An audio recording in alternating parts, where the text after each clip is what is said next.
हरि ओम श्री गुरुभ्यो नमः। सदाशिवसमारम्भां शङ्कराचार्यमध्यमाम् अस्मदाचार्यपर्यन्तां वन्दे गुरुपरम्पराम्. Our namaskaram to the Guru Parampara, our dearest Acharyaji and all Acharyajis present here. இந்த ஒரு வருஷமாக படித்த சாஸ்திரம் இது நாங்கள் எப்படி புரிஞ்சுட்டுருக்கோம் அப்படிங்கிறத ஒரு நாடகமாக சமர்ப்பணம் பண்ண போகிறோம். எங்களுடைய 2 year கோர்ஸின் முதல் வருஷ சாஸ்திர பயணத்தில் கலந்துக்க உங்கள் எல்லோரையும் அன்போடு அழைக்கிறோம். Journey of a student.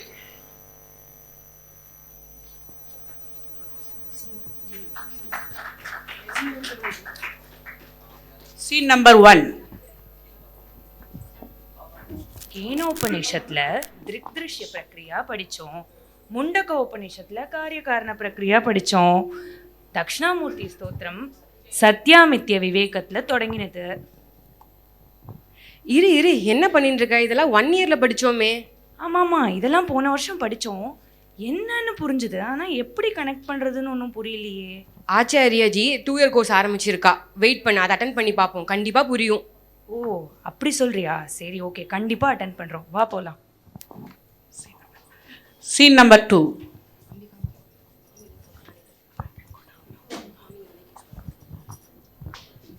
Hari Om. Hari Om. இப்போ ரிட்டையர்ட் ஃப்ரம் கர்மா, ஆனால் இன்னும் தன்னோட நித்திய நைமித்திக கர்மாலேருந்து விடுபடாத ஒரு தம்பதியை மீட் பண்ணலாமா?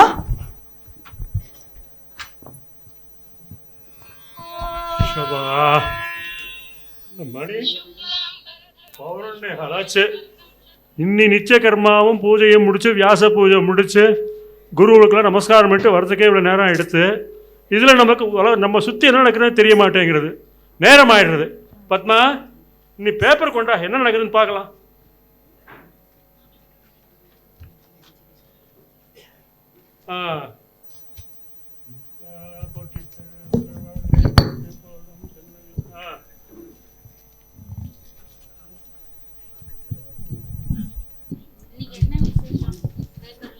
பேப்பரில் என்ன ஜனம் தான் நீட் தேர்வு இதெல்லாம் போட்டிருக்கு, அட்வர்டைஸ்மெண்ட்டு, கொள்ளை இதெல்லாம் இருக்குது. இங்கே பார் பத்மா, நம்ம வீட்டு பக்கத்தில் தானே இருக்கு கிரி ஸ்ட்ரீட்டு. அதில் சாய் தீபாலயத்தில் எவ்வரி சனி ஞாயிறு காலம்பரை உபனிஷத் பகவத்கீதை நடத்துகிறாலாம். காலம்பரை 6:30 மணிக்கே ஆரம்பமா. என்ன பகவத்கீதை உபனிஷத்துலாம் நடத்தின்னு இருக்கா. இப்போ பகவத்கீதை 15 ஆரம்பிக்க போகிறாலாம். வாங்க, இந்த சனிக்கிழமை போய் பார்க்கலாமே, என்ன தெரிஞ்சுப்போமே. நம்மளை சுற்றி என்ன நடக்குது தெரிய மாட்டேங்கிறது. போகலாமே, வாழ்க்கை இப்படியே போயின்னு இருக்கு, மேலே என்னன்றதை நம்ம போய் தெரிஞ்சுக்கலாம். இந்த சனிக்கிழமை போய் பார்ப்போம், கண்டிப்பாக போகலாம். சீன் 3.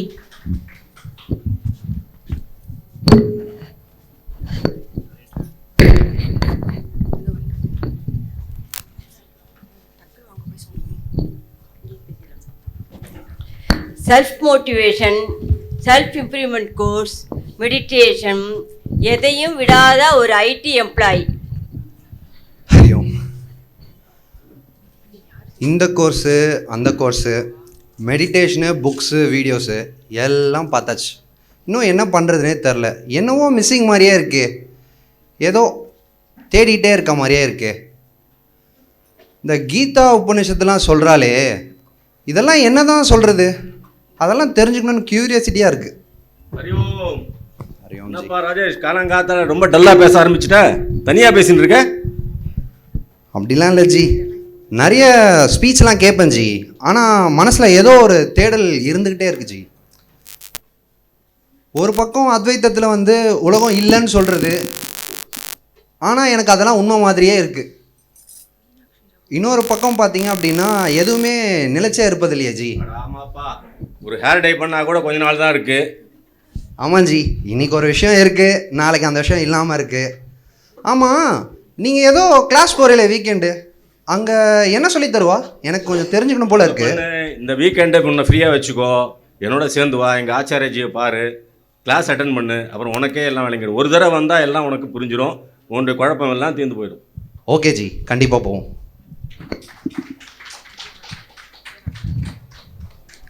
பஞ்சமகா யஜ்ஞம் மற்றும் உபதேச சாரத்தில் சொல்கிற மாதிரி பூஜை ஜபம் தியானம் செய்யும் சாதகனுக்கு அதிகாரித்துவம் வரும். அதன் மூலம் ஈஸ்வரன் அவனை நல்ல குருவிடம் இட்டு செல்கிறார். அதன் மூலம் அனுகிரகம் செய்கிறார். परीक्ष्य लोकान् कर्मचितान् ब्राह्मणो निर्वेदमायात् नास्त्य कृतकृतेन तद्विज्ञानार्थं स गुरुमेवाभिगच्छेत् समित्पाणिः श्रोत्रियं ब्रह्मनिष्ठम्.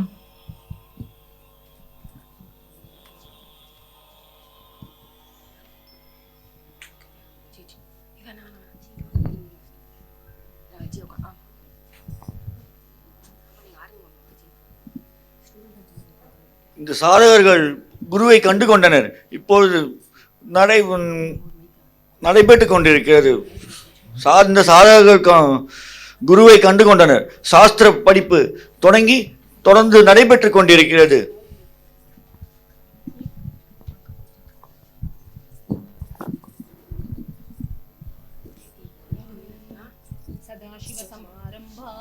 शंकराचार्य मध्यमाम् अस्मदाचार्य पर्यन्तां वन्दे गुरुपरम्पराम्.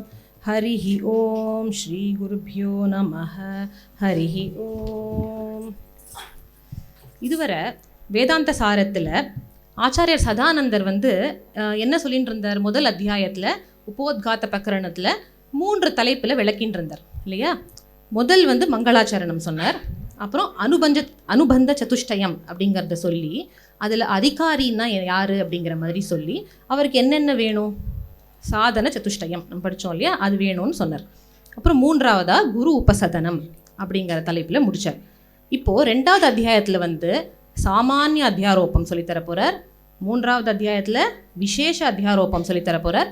4வது அத்தியாயத்தில் மகா வாக்கிய உபதேசம் செய்து அது மூலமாக இந்த 2 சிருஷ்டியும் இல்லைங்கிறத மாதிரி நீக்கிட்டு இருப்பது ஏக சைத்தன்யம் மாத்திரமே அப்படிங்கிறத அங்கே சொல்லி விளக்க போகிறார். சரி, அத்தியாரோப்பம் என்றால் என்ன? இங்கே ஒரு டெக்னிக்கலான டெஃபினிஷன் கொடுக்குறார் ஆச்சாரியர். என்னென்னா வஸ்துனி அவஸ்து ஆரோபக அத்தியாரோபக அப்படின்ட்டு சொல்கிறார். இப்போ வஸ்து என்றால் எதுக்கு எக்ஸிஸ்டன்ஸ் இருக்கோ அது வஸ்து. வஸ் தாத்துலேருந்து வருது, டு எக்ஸிஸ்ட். தேர்ஃபோர் அவஸ்துனா அன்ரியல் எக்ஸிஸ்டன்ஸ், நிஜமான அதுக்குன்ற ஒரு எக்ஸிஸ்டன்ஸ் இல்லை அப்படின்ட்டு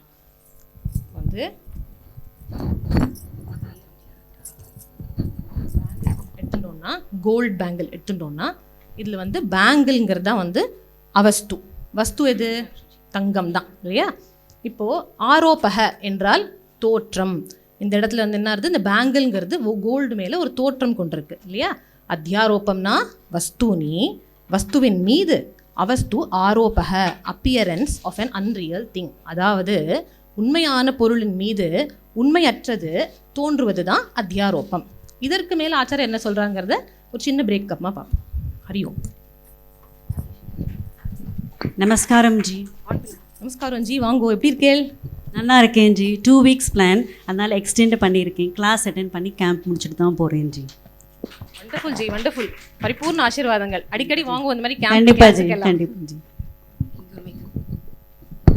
வேதாந்த சாஸ்திரம் படிக்க வருவதோ சிலர்தான், அதையும் புரிந்து கொள்வர் வெறு சிலர்தான். இந்த கஷ்டமான வேதாந்த சாஸ்திரமும் ஆத்ம ஞானமும் சொல்லிக் கொடுக்கும் ஒரு குரு மகா ஆச்சரியம். இதை புரிந்து கொண்டு கற்றுக்கொண்டு அதை அனுஷ்டிப்பவன் ஒரு சிஷ்யன், அது ஒரு மகா ஆச்சரியம்.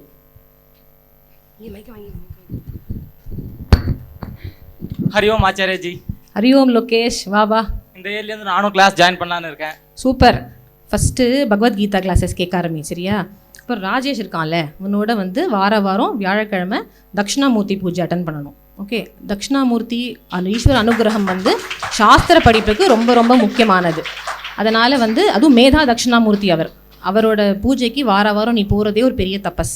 அது உனக்கு என்ன பண்ணுன்னா, உனக்கு இந்த சாஸ்திர படிப்பில் இருக்க அப்டக்கிள்ஸ் எல்லாம் போயிடும். நீ படிக்க வர்றது சரியாக வருவ, அண்ட் படிக்கிறதும் புரியணும் இல்லையா? அதுக்கும் அவரோட அனுகிரகம் ரொம்ப தேவை. ஸோ அதனால் அது பண்ணு. கீதா கிளாஸை கேட்க ஆரம்பி. கண்டிப்பாக. சந்தோஷம். ஹரிஓம். பரிபூர்ண ஆசீர்வாதங்கள். Scene 5. வயிற்று பசிக்கு உணவருந்த சென்ற மாணவர்கள் அங்கே அறிவு பசியை தீர்க்கும் விஷயத்தில் ஈடுபடுகிறார்கள்.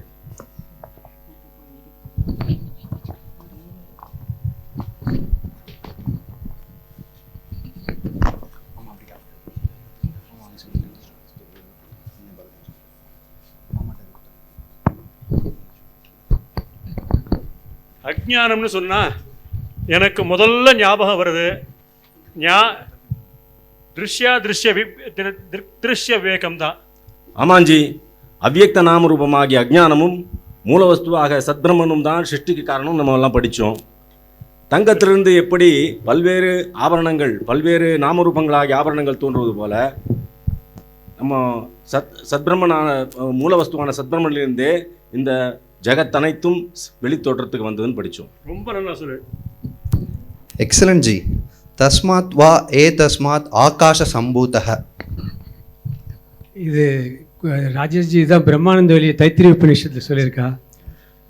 சோ காமயத் பஹுஸ்யாம் பிரஜா ஏதி சதபோ தப்யத சதபஸ்தப்த்வா இதகும் சர்வமஸ்ருஜத் யதிதம் கிஞ்ச தத் ஸ்ருஷ்ட்வா ததேவானுப்ராவிஷத். அவரே சிருஷ்டினுடைய நிமித்த உபாதன காரணமாக இருந்து கொண்டு ஜீவ சரீரத்தில் அவர் அனுப்பிரவேசிச்சார்னு அங்கே படித்தோமே. முதல் போக்கிய சிருஷ்டியை உருவாக்கினார், பின் போக்தா சிருஷ்டியை உருவாக்கினார், அப்புறம் தலைவழியாக உட்புகுந்தார்னு ஐத்திரேய உபநிஷத்தில் படித்தோமே. சிருஷ்டி பிரளயத்தை பற்றி ஒவ்வொரு டெக்ஸ்டில் வேற வேற மாதிரி சொல்லியிருக்கா. நம்ம வேதாந்த சாராவை பற்றி நம்ம ஆச்சாரியஜி எப்படி சொன்னா, வஸ்துனி அவஸ்து ஆரோபகா அத்தியாரோபகா. எது உண்மையோ எது சத்தோ அதன் மீது உண்மையற்ற தேவையற்ற நாமரூபம் தோன்றுவதுதான் அத்தியாரோபம். எவ்வளோ அழகாக கலெக்ட் ஆகிருக்குல்ல. நீங்கள்லாம் ஃபஸ்ட் இயர்லேருந்து படிக்கிறேன்னு நினைக்கிறேன். அதான் இவ்வளோ பேசுகிறேன். நான் இந்த வருஷம்தான் ஜாயின் பண்ணியிருக்கேன். எங்கேயோ போகிற மாதிரி இருக்கு. நான் என்னை எப்படி இம்ப்ரூவ் பண்ணிக்கணும்? அதான் மாமி, கீதாலேயே கிருஷ்ணர் விஸ்வாவை நானாக பாருன்னு சொல்லியிருக்காரே.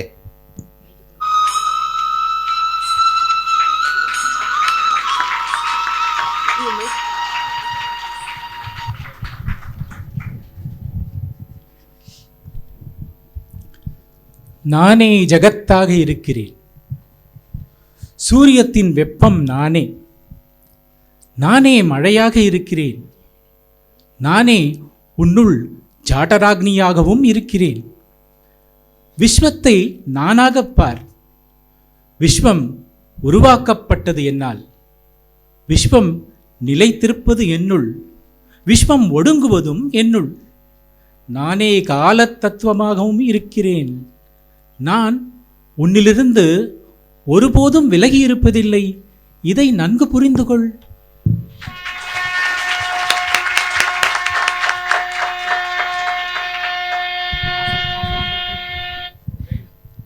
விஸ்வத்தை பகவானா புரிஞ்சுக்கணும். நம்ம சுற்றி இருக்கிற உலகத்தை பகவான்னு புரிஞ்சுக்கணும். அப்பத்தான் அவருக்கு வேற ஒன்று இல்லைன்னு நம்மளால புரிஞ்சுக்க முடியும்.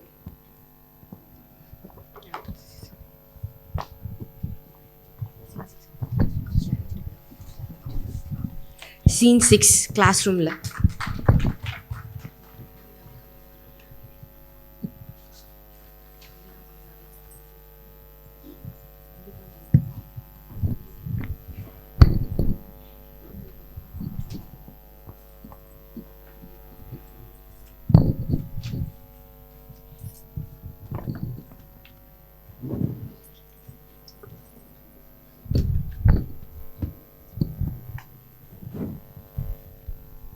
ஹரி ஓம் ஜி. இந்த ஜீவாத்மன்னு சொல்கிறாளே, அதை எப்படி புரிஞ்சுக்கிறது ஜி? ஜி இப்போ வந்து இந்த பானை இருக்குன்னு வச்சுக்கோங்களேன். இப்போ எங்கும் இருக்கும் இந்த ஆகாசம் வந்து இல்லை நீ எங்கும் இருக்கும் இந்த ஆகாசம் வந்து இந்த பாட்டுக்குள்ள சின்ன ஆகாசம் மாதிரி உட்பட்டது போல் தெரியுது இல்லையா? ஸோ இந்த குட்டி பாட்டுக்குள்ள குட்டி பாட் ஸ்பேஸ், பெரிய பாட்டுக்குள்ள பெரிய பாட் ஸ்பேஸ். இந்த குட்டி பாட் ஸ்பேஸ் என்ன நினச்சிக்கிறது, இதை பார்த்துட்டு அது இவ்வளோ பெருசாக இருக்குது, இவ்வளோ இடம் வச்சுன்னு இருக்கே அப்படின்னு நினச்சிக்கிறது. அப்போது இந்த பெரிய பாட் ஸ்பேஸ் சும்மா இல்லை, இன்னொரு பெரிய பானையை வச்சேன்னு வச்சுக்கோங்க, இந்த பாட் ஸ்பேஸும் நினச்சிக்கும் அது என்னை விட பெருசாக இருக்கே, அது இன்னும் நிறையா வச்சுட்டு இருக்கே அப்படின்னு நினச்சிக்கும். இப்போ ஆகாசத்தை நம்மளால் பிளவுபடுத்த முடியுமா? இந்த மாதிரி வந்து இதுக்குள்ளே உள்ளேயே வச்சுக்க முடியுமா? இதை டிவைட் பண்ணி வைக்க முடியுமா? முடியாது. எங்கும் நீக்கமர இருக்கிற இந்த ஆகாசம் இல்லையா அது.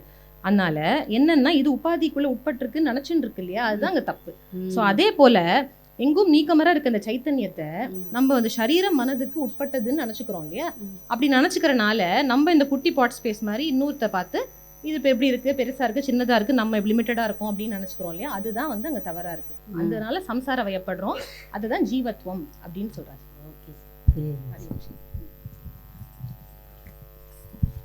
Scene 7. சாஸ்திர படிப்புல டுவெல் பண்றதுக்கு ஸ்டூடெண்ட்ஸ் எல்லாம் ரெகுலரா மீட் பண்ணி அவங்க டவுட்ஸை கிளாரிஃபை பண்ணிக்கிறாங்க. இது மாதிரி ஒரு குரூப் மீட்டிங்ல என்ன நடக்குதுன்னு பார்ப்போம்.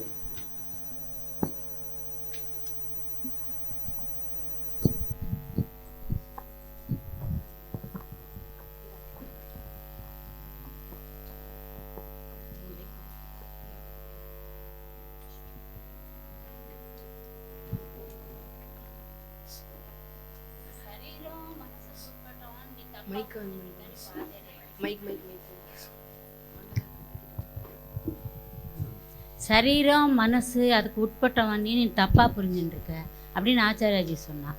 ஆனால் நமக்கு இந்த சரீரம் மனசுங்கிறது தான் அனுபவத்தில் இருக்குது. இதில் நம்ம என்ன தப்பாக புரிஞ்சுட்டு இருக்கோம்? ஜி திக்திஷாவில் படித்தோமே, நீங்கள் இந்த சரீரமாக இருக்க முடியாது, அதான் நீங்கள் பார்த்து அனுபவிக்கிறல, நீங்கள் இந்த இந்திரியமாகவும் இருக்க முடியாது, ஏன்னா அதோட செயல்பாடுகள் அறிவுறாக இருக்கல. அப்போது நான் மனசுன்னு கேட்டேன்னா அதில் எழும்புற விற்த்தியை நீங்கள் பார்க்குறீங்களே, அது நீங்கள் பார்க்கப்படுறதுன்னா அது உங்களிலிருந்து வேறானது தானே. அப்போ கண்டிப்பாக அது உங்களிலிருந்து வேறான விஷயமாக தான் இருக்க முடியும். இல்லை, ஏன்னா அது ஜடம்.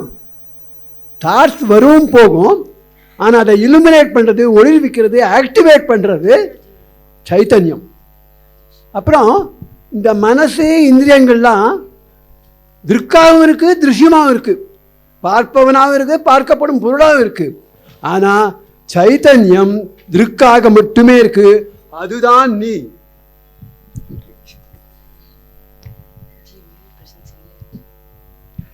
அதான் நம்ம ஆச்சாரியாஜி கிளாஸ்ல எப்போதுமே எக்ஸாம்பிள் கொடுப்பாளே, எலக்ட்ரிசிட்டி. அது இருக்கிறதுனால பல்பு எரிகிறது, ஆனா அதுவா ஒன்றும் செய்யாது, ஒன்றுத்தையும் செய்விக்காது.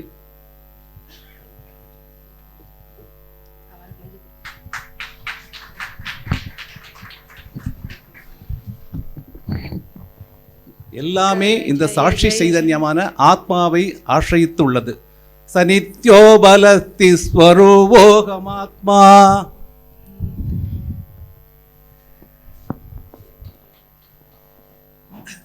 பரிபூர்ண ஆசீர்வாதங்கள். உன்னை என்னுடைய சிஷ்யனாக ஏற்றுக்கொள்கிறேன், என்னுடன் வா.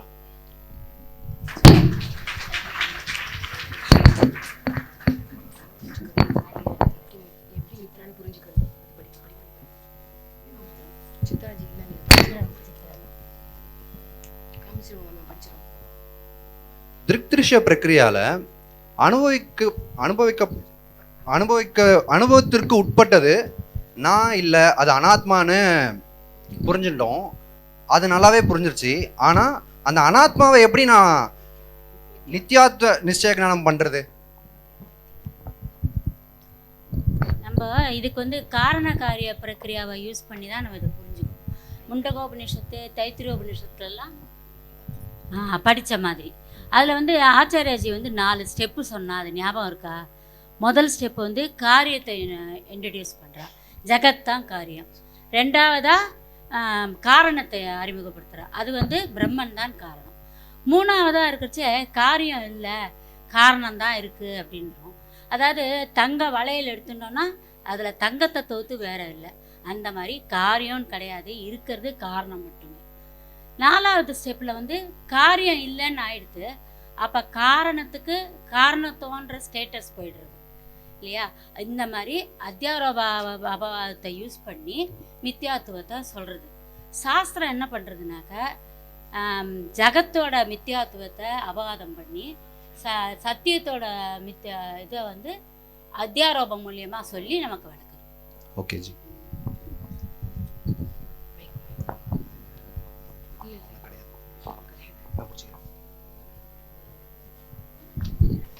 இந்த விஷயத்தை யாரால் புரிந்து கொள்ள முடியும் என்றால், திருஷ்யதே துவர்கயா புத்தியா சூக்ஷ்மயா சூக்ஷ்மதர்ஷிபி.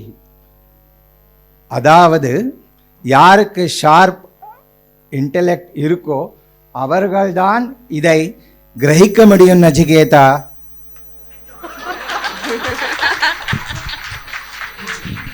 சீன் 8. இவர் பாட்டுக்கு ஈஸியா சொல்லிட்டாரு. இதை எப்படி நம்ம புரிஞ்சுக்கிறது? ஆச்சாரியஜி ஆல்ரெடி நமக்கு புரிய வைக்க முயற்சி பண்ணிட்டு இருக்கா. சப்தத்தால விளக்க முடியாதத சப்த பிரமாணத்தை வச்சு புரிய வைக்கிறா.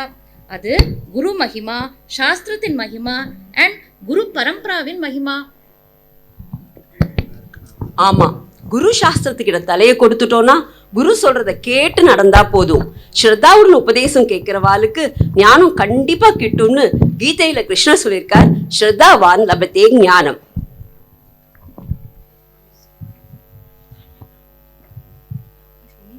வேதாந்த சாரால கூட நம்ம சரீரத்திரைய விலட்சணம் படிச்சோமே. ஆமா, ஐத்திரேயத்துல வேதத்திரய ரஹிதமஹம்னு சொல்லியிருக்காளே, அதை நம்ம ஆச்சாரிய சொல்லி கொடுத்துருக்காளே.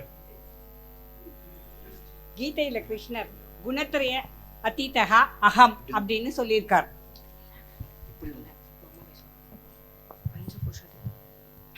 பஞ்சகோஷ அதீதஹ சன், இது எதுல வரும்? நம்மளுடைய ஆத்திச்சூடி, வேதாந்த சாஸ்திரம் ஆத்திச்சூடி எது? தத்துவபோதம். தத்துவபோதத்தில் ஆச்சாரிய சரியா சொல்லியிருக்காளே, இதை பத்தி தான் நிறைய படிச்சிருக்கோமே.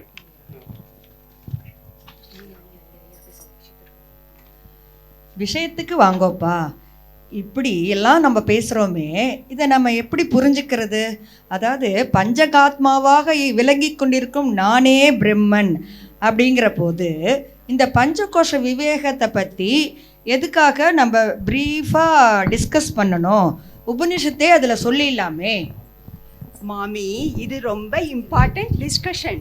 உபனிஷத் நேரடியாகவே பிரத்யகாத்மா பிரம்மன் நான் மட்டுமே சொல்லி கொடுத்தா இந்த அன்னமயம் பிராணமயம் இந்த ஜகத் அப்படின்றதெல்லாம் என்னன்னு நமக்கு புரியாமலே போயிடும். கரெக்டா சொன்னீங்க. அதாவது இருப்பது அனைத்தும் நானாகிய ஆத்மாவிலிருந்து வேறானதல்ல. அதே சமயம் ஆத்மாவாகிய நான் இது எதுலேயும் டிபெண்டாகவும் இல்லை. ஸோ அப்போ நான் யார்? நான் சர்வாத்மா. ஸோ அதாவது இருப்பது அனைத்தும் நானே அப்படின்னு நம்மளுக்கு இப்போ தெளிவாக புரியுறதில்ல? ஆஹா, உபனிஷத் இந்த விஷயத்த எவ்வளோ அற்புதமாக விளக்கியிருக்குல்ல. சூப்பர்ல. அப்போது முதல்ல அன்னமயம் ஆத்மா, அப்புறம் ஆத்மாவும் அன்னமயம், நெக்ஸ்ட் ஸ்டெப்பில் அன்னமயம் ஆத்மா, ஆனால் ஆத்மா அன்னமயம் இல்லை, பிராணமயம். திரும்ப முதல் படியில் பிராணமயம் ஆத்மா, அப்புறம் ஆத்மாவும் பிராணமயம், அதுக்கப்புறம் பிராணமயம் ஆத்மா, ஆனால் ஆத்மா பிராணமயம் இல்லை. இப்படி ஒவ்வொரு கோஷமாக நம்ம விசாரம் பண்ணணும். இதே மாதிரி ஒவ்வொரு கோஷமாக நம்ம விசாரம் பண்ணிட்டு நான் அன்னமயம் அப்படிங்கிறதுலேருந்து நான் தான் சத்தியம் ஞானம் அனந்தம் பிரம்ம அப்படிங்கிறத புரிஞ்சுக்கிறதுக்கு தானே இந்த பிரக்ரியா இருக்குது. ஆஹா, இந்த தைத்திரிய உபநிஷத்து நமக்கு எவ்வளோ அழகாக மெதுவாக படிப்படியாக சொல்லி கொடுக்குறதில்ல இந்த விஷயத்த.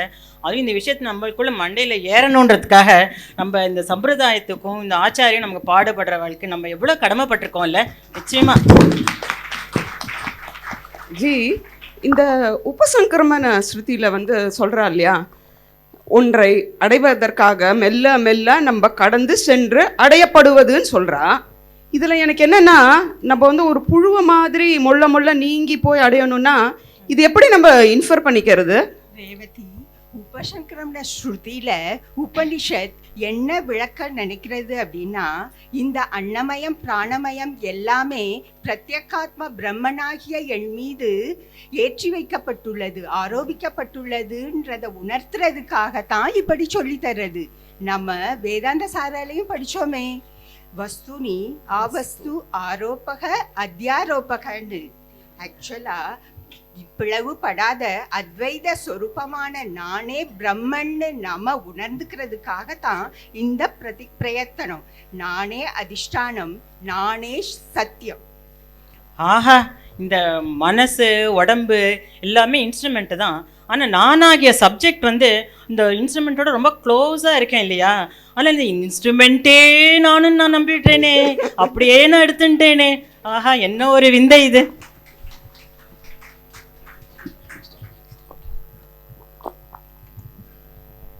Scene 9.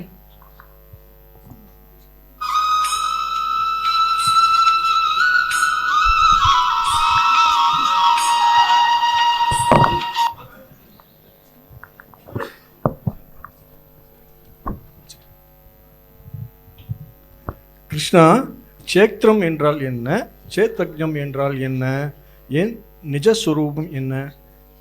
அர்ஜுனா, க்ஷேத்திரம் என்பது உன்னுடைய உடம்பு, மனது மற்றும் இந்த உலகம். இவை அனைத்தும் க்ஷேத்திரம் எனப்படும். ஆனால் இவைகளுக்கு ஆதாரமாக இருப்பாக இருக்கும் வஸ்துவை க்ஷேத்ரஜ்ஞன் எனப்படும். க்ஷேத்ரஜ்ஞம் மாம் வித்தி. அறியத்தக்க வஸ்து எது? அது எப்படி புரிந்து கொள்வது? அறியத்தக்க வஸ்து ஞேயம் எனப்படும். அந்த ஞேயத்தை எப்படி அறிந்து கொள்வது? அதுவே இருப்பு பிரம்மன். அதை அறிந்து கொள்வதற்கு காரணம் என்றால் என்ன, காரியம் என்றால் என்ன என்று சொல்ல வேண்டும். காரணம் என்றால் அசத் என்று சொல்லலாம். ஏனால் காரணம் என்பது நமக்கு வெளிப்படாத ஒன்று, அவ்வியக்தமாக இருப்பது. காரியம் என்பது வெளிப்பட்டு சத் என்று சொல்லப்படுகிற விஷயம். ஆனால் பிரம்மனாகிய சைதன்யமோ காரணமும் அல்ல, காரியமும் அல்ல. ந சத்து தத் ந அசத் உச்சதே. டால் மேன் என்று சொல்லும்போது டால் என்பது அட்ஜெக்டிவ், மேன் என்பது நவுனாக உள்ளது. இந்த நவுன் என்பது சப்ஸ்டன்ஸ், வஸ்து. அதுவே கோல்டு பேங்கிள் என்று சொல்லும்போது, தங்க வளையல் என்று சொல்லும்போது, வளையல் என்பது தனியான ஒரு சப்ஸ்டன்ஸ் கிடையாது, தங்கமே வளையலாக உள்ளது. அதே போல இந்த இருப்பாகிய பிரம்மன் அனைத்துமாக உள்ளது. அந்த இருப்பை உனக்கு வேறாக, உன்னால் உனக்கு ஆப்ஜெக்டாக ஒருபோதும் அறிய முடியாது. ஏததாத்மியம் இதம் சர்வம் தத் சத்யம் ச ஆத்மா தத் துவமசி அர்ஜுனா.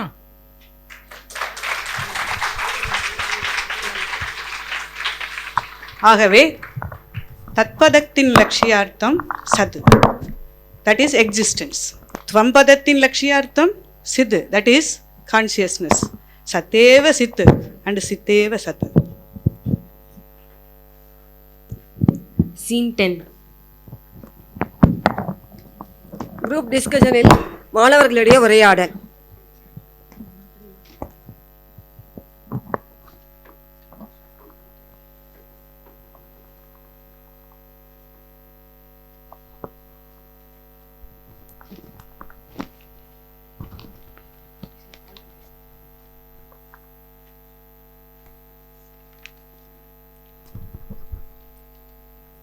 மனம் ஜடம் என்றால் நான் சிற்றூர்வம் என்பதை மனதை கொண்டு எப்படி அறிய முடியும்? ஆமாம், மனசு ஜடம்தான். மனது எதனால் அறிகிறதோ அது நீ, சைத்தன்யம். மனதுக்கு சைத்தன்யத்தை பிரதிபலிக்கிற ஒரு குணம் உண்டு, அதை சிதாபாசம் என்பர். ஆனால் சாஸ்திரம் சில இடங்களில் மனதினால் அறிய முடியாது என்று சொல்கிறது. இதை எப்படி புரிந்து கொள்வது? மனசினால் அறியப்படுவது அனைத்தும் மனதிற்கு பொருளாகும், அதாவது ஆப்ஜெக்ட் ஆஃப் நாலேஜ். மனசு ஆப்ஜெக்டை பார்க்கும்போது தாட் விருத்தி ஏற்படுகிறது, அதனால் பர்சீவ் ஆகிறது அந்த ஆப்ஜெக்ட். தாட்டும் ஜடம்தான், மனசும் ஜடம்தான், ஆனால் அதனுடன் சிதாபாசம் கூடவே இருக்கிறது. வேதாந்த சாராவில் என்ன படித்தோம்னாக்கா, எந்த ஒரு ஆப்ஜெக்டை பார்க்கும் பொழுதும் சிதாபாசம் அந்த விஷயத்தை பிரகாசம் செய்கிறது. இதற்கு பலவியாப்தி என்று பெயர். அதனுடன் தாட் வரத்தி, அந்த விஷயத்தை பற்றிய அறியாமை நீக்குகிறது. இதற்கு விருத்தி வியாப்தி என்று பெயர். இதுதான் நார்மல் ப்ரொசீஜர். ஆனால் அகம் பிரம்மாஸ்மி விருத்தியில் ஒரு சிறு வேறுபாடு உண்டு. அகம் பிரம்மாஸ்மி விருத்தியா அப்படின்னா? பாட் நாலேஜ் என்றால் பாட் விருத்தி, அதாவது தாட் உடன் கூடிய பாட் அறிவு, நாலேஜ். அதே மாதிரி பிரம்மன் தாட் உடன் கூடிய பிரம்மன் நாலேஜ், இதை அகம் பிரம்மாஸ்மி விருத்தி என்று சொல்வர். இதற்கு ஒரு தனி பெயர் உண்டு. இதற்கு அகண்டாகார விருத்தி என்று பெயர். ஏனென்றால் ஒரு வேறுபாடு இல்லை. இந்த பிரம்மனை கிளைம் பண்ணும் பொழுது நோயர் நோன் என்ற வேறுபாடு இல்லை. அதனால் அகண்டாகாரவர்த்தி எனப்படும். இங்கு அகம் பிரம்மாஸ்மி விருத்தியில் அறியாமை நீங்குகிறது. அதனால் விருத்தி வியாப்தி உண்டு. ஆனால் சிதாபாசம் எப்படி சைத்தன்யத்தை விளக்கும்? அதனால் ஃபலவியாப்தி கிடையாது.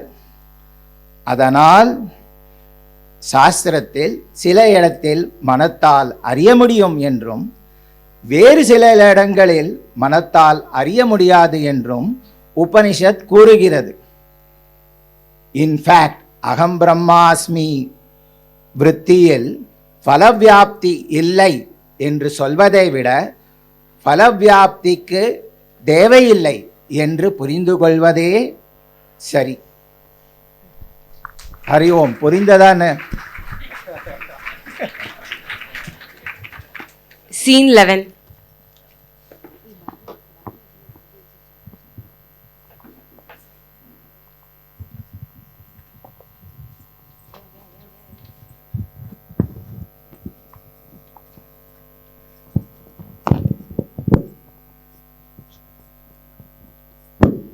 ஹரியோம்ஜி, அகம் பிரம்மாஸ்மின்னு புரிஞ்சுட்டோம். ஆனால் இப்போ ஓம் தான் சர்வம்னு மாண்டூக்கிய உபநிஷத்து சொல்கிறாங்களே, அது எப்படி புரிஞ்சுக்கிறது? இப்போது இந்த பிரபஞ்சத்தை, இங்கே இருக்கிற பிரபஞ்சத்தை ரெண்டாக கேட்டகரைஸ் பண்ணிக்கலாம். ஒன்று அர்த்த பிரபஞ்சம், வேர்ல்ட் ஆஃப் ஆப்ஜெக்ட்ஸ், அண்ட் இன்னொன்று சப்த பிரபஞ்சம், வார்த்தைகள், வேர்ல்ட் ஆஃப் வேர்ட்ஸ். சரியா? இப்போ இந்த அர்த்த பிரபஞ்சத்தோட அதிஷ்டானம் தான் துரியம் பிரம்ம அப்படிங்கிறத நம்ம இது வரைக்கும் மாண்டூக்கியத்தில் படிச்சுட்டே வந்தோம் இல்லையா, விசாரம் பண்ணினோம். அதே மாதிரி இந்த வேர்ல்ட் ஆஃப் வேர்ட்ஸ் சப்த பிரபஞ்சத்துக்கு அதெல்லாம் அதோட அதிஷ்டானம் ஓம்கார. ஒரு இடத்துல பாஷ்யக்காரர் என்ன சொல்றாருன்னா, ஓம்காரமே தான் வேஷம் போட்டுன்னு இருக்கான் ஒரு சப்தமா அப்படின்னு சொல்றாரு. ஸோ அதோட எசன்ஸ் ஓம்கார அப்படின்னு பார்த்தோம். இப்போ இந்த சப்தத்துக்கும் அர்த்தத்துக்கும் என்ன ரிலேஷன்ஷிப்? சேர் அப்படின்னு சொல்றோமோ, சேர்னா அந்த சேரை ஈக்குவல் கிடையாது இல்லையா? ஸோ அப்போ அந்த சப்தம் என்ன பண்றதுன்னா அந்த பொருளை விளக்குறது, ரிவீல் பண்றது, அது என்ன அப்படிங்கறத ரிவீல் பண்றது. ஸோ இது ரிவீலர், அது ரிவீல்டு. இது அபிதானம், ரிவீலர், அது அபிதேயம். சப்தம் தான் ரிவீலர், அபிதானம் அது அபிதேயம், ரிவீல்டு. ஸோ அந்த ஒவ்வொரு வார்த்தையும் இந்த பிரபஞ்சத்துல இருக்க ஒவ்வொரு விஷயத்துக்கும் ஒரு வார்த்தை ரிவீலரா இருக்கு. சரியா? இப்போ என்ன பார்த்தோம்னா, இப்போ சொன்ன மாதிரி இந்த அர்த்த பிரபஞ்சத்துக்கு அதிஷ்டானம் துரியம் பிரம்ம அப்படின்னா, அந்த அர்த்த பிரபஞ்சத்துக்கு நிஜமான ஒரு எக்ஸிஸ்டன்ஸே கிடையாது. எப்படி இந்த கோல்டு பேங்கிள் முதல்லேன்னு பார்த்துட்டு இருக்கோம் இல்லையா? இந்த கோல்டு பேங்கிள்ல கோல்டுங்கிறது தான் வஸ்து, பேங்கிள்ங்கிறது அவஸ்து இல்லையா? வெறும்னா ஏற்றி வைக்கப்பட்ட தோற்றம் அது. அதே மாதிரி இந்த ஒரிஜினல் வஸ்து துரியம் பிரம்ம, அதற்கு மேல ஏற்றி வைக்கப்பட்டது தான் அந்த பிரபஞ்சம்ங்கிறது பார்த்துட்டோம். ஸோ அப்போ இன் எசன்ஸ் அது துரியம் பிரம்ம. அப்போ இந்த சப்தம் சொல்றோமே, சேர் அப்படி அப்படின்னு சொல்றோமே, அதுக்கு பின்னாடி விளக்குறதுக்கு ஒரு ரிவீல் பண்றதுக்கு ஒரு ஆப்ஜெக்டே இல்லை. அப்போ இந்த பிரபஞ்சம்ங்கிறது என்னன்னா, இட் இஸ் நியர் வேர்ட்ஸ். இந்த பிரபஞ்சம் இஸ் நியர் வேர்ட்ஸ். ஸோ அப்போ இந்த பிரபஞ்சத்தையும் நம்ம என்ன சொன்னோம், இந்த வேர்ட்ஸ் என்ன சொன்னோம்னா, இட் இஸ் ஓம்காரத்தோட வேஷம் அப்படின்னு பாஷ்யக்காரர் சொன்னாருன்னு சொன்னோம் இல்லையா? அப்போ பிரபஞ்சமா இருக்கிறது ஆத்மா துரியம், அண்ட் சப்தமா இருக்கிறது ஓம்கார, அதோட வேஷம் தான் சப்தம். அப்போ ஓம்காரமே சர்வம் ஆத்மா அப்படின்ட்டு மாண்டூக்கியத்துல கன்க்ளூட் பண்றாரு. Scene 12.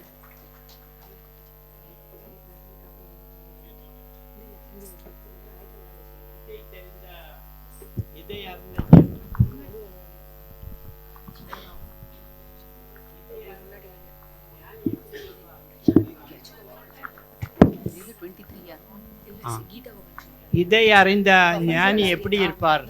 சந்நியாசியோ, கிரகஸ்தனோ, வானப்பிரஸ்தனோ பிரம்மச்சாரியோ யாராயினும் இதே லட்சணத்தை கொண்டவர்களாக இருப்பார்கள்.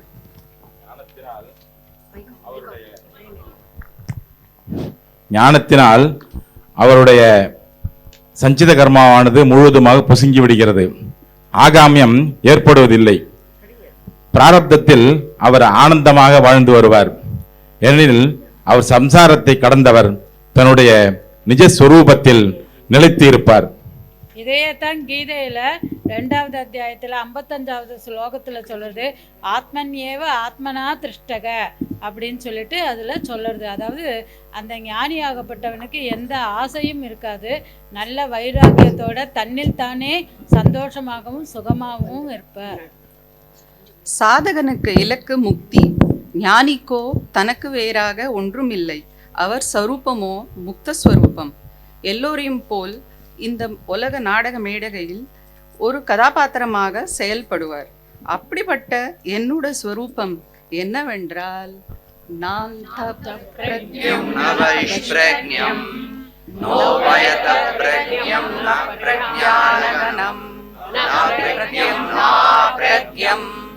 அத்ருஷம் அவ்யவஹார்யம் அத்ராஹ்யம் அலக்ஷணம் அசிந்யம் அவ்யபதேஷ்யம் ஏகாத்ம பிரத்யயசாரம் பிரபஞ்சோபசமம் சாந்தம் சிவமத்வைதம் சதுர்த்தம் மன்யந்தே ச ஆத்மா சவிஜ்ஞேயः.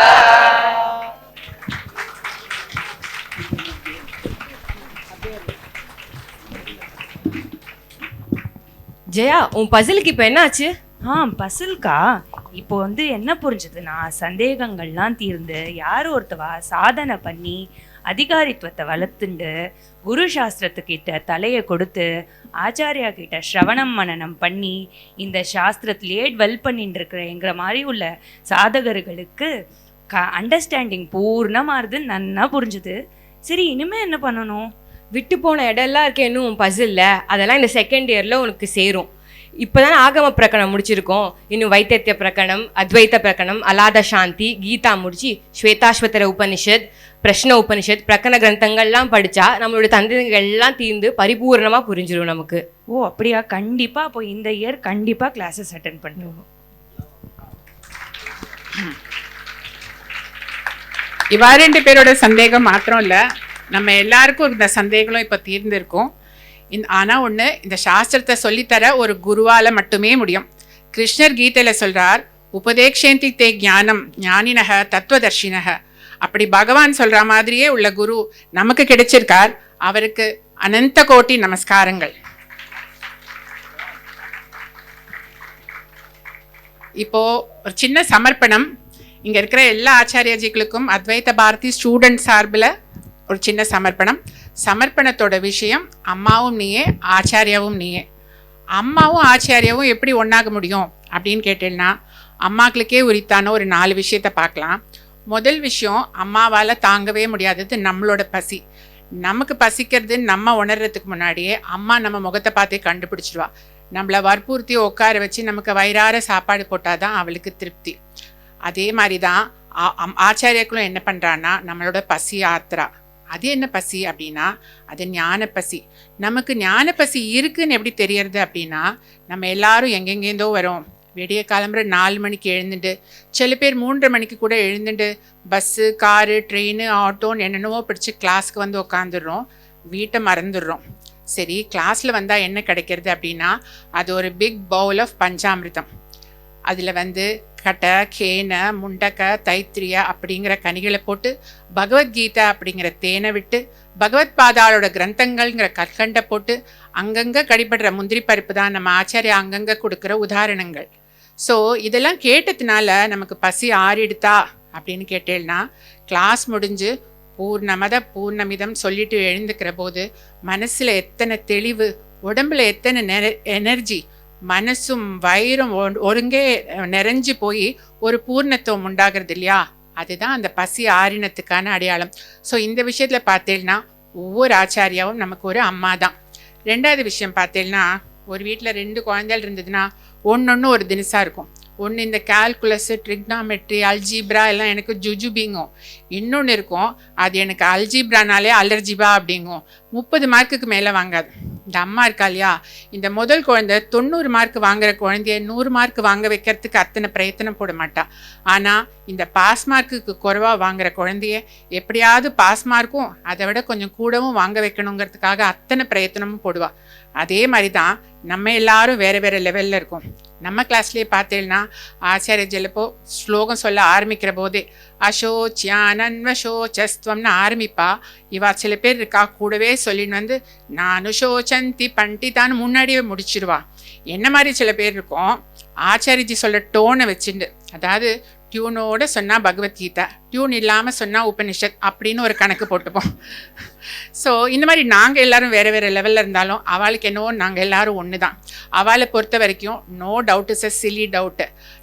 இதில் யாரும் பின்தங்கிடக்கூடாது அப்படிங்கிறதுக்காக எங்கள் கிளாஸில் ஏற்படுத்தின இனிஷியேட்டிவ்ஸ் தான் குரூப் சம்மரியில் நாங்கள் பேசுகிறது, கிளாஸ் சம்மரி, சமாரோப்பு, கேம்ப்பு, இது எல்லாமே அவளோட இனிஷியேட்டிவ்ஸ் தான். ஏன் நம்ம கீதா ஜெயந்தியும் போது நம்ம ஒவ்வொருத்தரும் எனக்கு பிடித்த கீதான்னு சொல்லி ரெக்கார்ட் பண்ணி அனுப்ப அதுக்கு அவள் போட்ட ரியாக்ஷனில் நாங்கள் அத்தனை பேரும் டிஸ்டிங்ஷனில் பாஸ் பண்ணினோம். அதில் அவள் அடைஞ்ச சந்தோஷம் ஈன்ற பொழுதினும் பெரிதுவக்கும் தாய் அப்படிங்கிறதுக்கு நிகராக தான் இருந்தது. 3வது விஷயம் பார்த்தேன்னா, அம்மாக்கள் எப்போதுமே நமக்கு தர்ம விஷயங்களை சொல்லி கொடுத்துட்டே இருப்பா. சின்ன குழந்தையிலேருந்தே குட்டி குட்டி கதைகள் மூலமாக அந்த வேல்யூஸ் எல்லாம் ஏற்றுவா. பொய் சொல்லக்கூடாது, திருடக்கூடாது, அந்த மாதிரி வேல்யூஸ் சொல்லித்தர கதைகளாக இருக்கும்.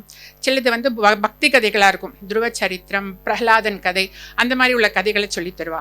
அது கொஞ்சம் பெரியவாள் ஆகிட்டோன்னா தினம் சுவாமிக்கு விளக்கேற்றணும், நமஸ்காரம் பண்ணணும், நெத்திக்கிட்டுக்கணும், காக்காய்க்கு சாதம் போடணும், அதித்தி வந்தால் உட்கார வச்சு அவளுக்கு காஃபி கொடுக்கணும், இப்படி அன்ஸ்ட்ரக்சர்டாக இருக்கும். ஆனால் அம்மா நமக்கு தர்ம விஷயங்களை சொல்லி கொடுத்துட்டே இருப்பாள். இப்போ ஆச்சாரியஜிக்கள் என்ன பண்ணுறா அப்படின்னு பார்த்தேன்னா, தனி மனித அறம்னா என்ன, சமூக அறம்னா என்ன, விவேகம்னா என்ன, வைராகியம்னா என்ன, ஜபம், தியானம், பூஜை இதெல்லாம் எதுக்காக பண்ணணும், நானே எல்லா வேலையும் செய்ய வேண்டியிருக்கு அப்படின்னு அழுத்தண்டது போக, இப்போ நம்ம செய்யக்கூடிய வேலைகளை எப்படி நம்ம அதை கர்மயோகமாக பண்ணுறது, இந்த மாதிரி அவள் சொல்லித்தர நமக்கு என்ன ஆகுதுன்னா, மனம் போன போக்கில் போயிட்டு இருந்த வாழ்க்கை இப்போ ஹைவேல போகிற கார் மாதிரி ஜிலின்னு போகிறது. இதனால மனசு ஒரே ஆனந்தமாக இருக்குது. 2வது, ஸ்ரவணம் பண்ணுற போது சொல்லித்தர விஷயங்கள் நம்ம மனசுக்குள்ளே இறங்குறது. 4வது விஷயம் பார்த்தேன்னா, அம்மாக்களுக்கே உள்ள கைவந்த கலை மருந்து கொடுக்குற கலை. நீங்கள் எல்லோரும் சாப்பிட்ருப்பேல், சின்ன வயசில் அம்மா வந்து இந்த வேப்பிலையை கசப்பாக இருக்கும், அதை கொழுந்தா அரைச்சி நன்னா அரைச்சிட்டு உப்பை தொட்டு முழுங்கும்பா. 2வது வந்து 6 மாதத்துக்கு ஒரு தடவை விளக்கெண்ணெய், அதை சாப்பிட்டே ஆகணும். அப்புறம் பார்த்தீங்கன்னா அதை விட மோசம், அந்த லூஸ் மோஷன்னா ஆரோட்டுமான்னு ஒரு கஞ்சி போடுவா. அந்த வாசனை பார்த்தாலே ஓடி போயிடலாம் போல இருக்கும். ஆனால் அம்மா நம்மளை எப்படியாவது மயக்கி பேசி நமக்குள்ளே அது எல்லாத்தையுமே இறக்கிடுவா. நமக்குமே உடம்பு சரியானாட்டு தான் தெரியும், ஆமாம் இந்த மருந்தெல்லாம் நமக்கு ஹிதம் கொடுக்கக்கூடியவை, அதனால தான் அம்மா நமக்கு கொடுத்துருக்கா அப்படிங்கிறது. இப்போது ஆச்சாரியஜிக்களும் நமக்கு மருந்து தரா. அது என்ன மருந்து அப்படின்னு பார்த்தேன்னா, சாஸ்திரங்கிற மருந்து. இப்போது சில மருந்து பார்த்தேன்னா நமக்கு என்ன நோயின்னு நீங்கள் கேட்கலாம், அது பவரோகம் அப்படிங்கிற நோய்.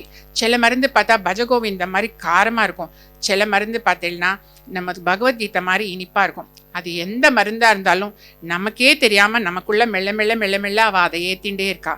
சரி, மருந்து வேலை செய்யறதுன்னு எப்படி தெரிஞ்சுக்கிறது அப்படின்னா, நம்மக்கிட்ட வந்திருக்கிற பெரிய ஆட்டிடியூட்னல் சேஞ்சஸ் 6 மாதமோ 1 வருஷமோ முன்னாடி இருந்த ஆளை நம்மளை பற்றி யோசித்து பார்த்தோன்னா, இப்போ நான் அவன் இல்லை அப்படின்னு நம்மளே ஒவ்வொருத்தரும் சொல்லுவோம். அதே மாதிரி தான் நம்மளை முன்னாடிலாம் யாராவது சீண்டினாலோ இல்லை வந்து திட்டினாலோ சிவாஜி மாதிரி உதடெல்லாம் துடிக்கும், கண்ணெல்லாம் செவந்து போகும், திருப்பி என்ன கொடுக்கலாம் அப்படின்னு தோணும். இப்போ என்ன தோன்றதுன்னா, எதுக்கு அவர் எரிஞ்ச பாலை நம்ம எதுக்கு அடிக்கணும், கொஞ்சம் ஒதுங்கிட்டோன்னா அது நோபாலாய் நமக்கு சாந்திங்கிற ஒரு பெரிய ரன்னு கிடைக்குமே அப்படிங்கிற ஒரு நிறைவு வந்துடுறது. ஸோ இது எல்லா விஷயத்தினாலையும் பார்த்தேன்னா ஆச்சாரியாவும் அம்மாவும் ஒன்றுங்கிறது நம்ம எல்லாரும் ஒத்துப்போம். ஆனால் அதில் இன்னும் ஒரு கருத்து இருக்குது, ஆச்சாரியா அம்மாவோடு ஒரு படி மேலே. ஏன் அப்படின்னா, அம்மானா அன்பு, நமக்கு பிறவி கொடுத்தவ. ஆச்சாரியானா அன்பு ப்ளஸ் கருணை. ஏன்னா இந்த பிறவி கடலை தாண்டறதுக்கான வழியை சொல்லித்தரவா ஆவா, மேலும் பிறக்காமல் இருக்கிற வழியும் சொல்லித்தர ஆவா. ஸோ இப்படிப்பட்ட ஆச்சாரியாக்களுக்கு எங்கள் எல்லாருடைய அனந்த கோட்டி நமஸ்காரங்கள். ஓம் மாத்ருதேவோ பவ, பித்ருதேவோ பவ, आचार्य देवो भव। जय बोल सद्गुरुनाथ महाराज की।